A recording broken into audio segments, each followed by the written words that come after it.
বলতে চাই, আন্দোলন যাবে, আন্দোলন আসবে, বাংলাদেশ ছাত্রলীগ থাকবে এবং এবং সবকিছুই মনে রাখা হবে, সবকিছুর জবাব দেওয়া হবে।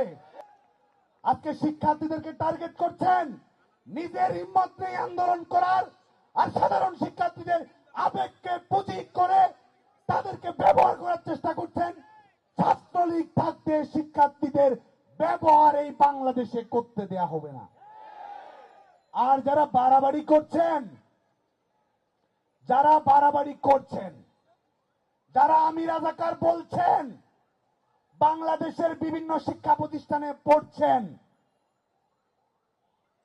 এই রাজাকারদের নিয়ন্ত্রণে চলার স্বাদ যাদের জেগেছে, তাদের উদ্দেশ্য করে একটি কথা বলতে চাই, আন্দোলন যাবে, আন্দোলন আসবে, বাংলাদেশ ছাত্রলীগ থাকবে এবং এবং সবকিছুই মনে রাখা হবে, সবকিছুর জবাব দেওয়া হবে।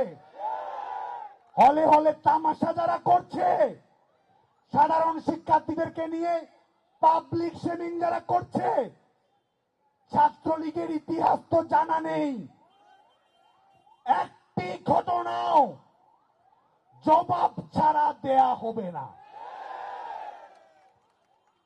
সবকিছু মনে রাখা হবে। সে কারণেই, এবং এটিও মনে রাখবেন, কোথায় কে কি করছেন না করছেন সবকিছু আমরা দেখছি, জানছি, অবগত থাকছি। যা করবেন বুঝে শুনে কাজ করবেন। অযৌক্তিক উপায়ের দিকে যদি পা বাড়ানোর চেষ্টা করেন, রাজাকারদের ফাঁদে যদি কেউ পড়েন, আর ইস্যু ভিত্তিক আন্দোলনকে যদি ভিন্ন খাতে প্রবাহিত করার চেষ্টা কেউ করেন, তাহলে মনে রাখবেন, একদিন যাবে, 2 দিন যাবে, 3 দিন যাবে, 4 দিন যাবে, 5 দিনও যাবে, তারপরেও ছাত্রলীগ থাকবে। এবং তখন আমরা দেখে নেব কত ধানে কত চাল হয়, বাংলাদেশ ছাত্রলীগ দেখে নেবে।